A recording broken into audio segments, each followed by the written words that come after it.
যিজন ব্যক্তিয়ে দিনে ৰাতিয়ে কেৱল মাত্ৰ হিন্দু মুছলিমৰ ৰাজনীতি কৰি পেলাই অসমখনক ভাগ ভাগ কৰিব চেষ্টা কৰে, সেইজন ব্যক্তি জানো সঁচা অৰ্থত জুবিন গাৰ্গ অনুৰাগী হ'ব পাৰে?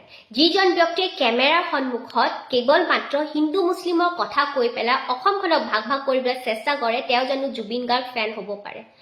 হয়, মই হিমন্ত বিশ্ব শৰ্মা ডাঙৰীয়াৰ কথা কৈ আছো, কাৰণ কেইদিনমানৰ পৰা তেখেতে নিজকে আটাইতকৈ বেছি বা আটাইতকৈ ডাঙৰ জুবিন গাৰ্গ ফেন হিচাপে ষ্টাব্লিছ কৰিবলৈ চেষ্টা কৰি আছে।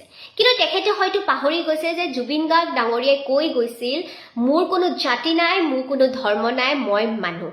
সেইবাবে হিমন্ত বিশ্ব শৰ্মা ডাঙৰীয়া, আপোনাক অনুৰোধ জনাইছো, নিজকে জুবিন গাৰ্গ অনুৰাগী বুলি কৈ পেলাই জুবিন দাৰ আত্মাটোক আৰু কষ্ট নিদিব। কাৰণ জুবিন গাৰ্গৰ অনুৰাগী হ'ব কাৰণে পোনপ্ৰথমতে আপুনি মানুহ হ'বলৈ শিকিব লাগিব।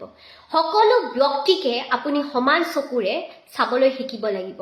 হিন্দু মুছলিমৰ ৰাজনীতি কৰিবলৈ এৰিব লাগিব। কাৰণ আপুনি হিন্দু মুছলিমৰ কথা কৈ কৈ এনেধৰণৰ এটা অসমৰ বিষাক্ত পৰিৱেশ সৃষ্টি কৰি দিছে, যিটো পৰিৱেশৰ বিৰোধিতা জুবিন গাৰ্গ ডাঙৰীয়া সদায় কৰিছিল। আৰু তেখেতে কেতিয়াও অসমখনক ধৰ্মৰ নামত ভাগ ভাগ হোৱাটো বিচৰা নাছিল।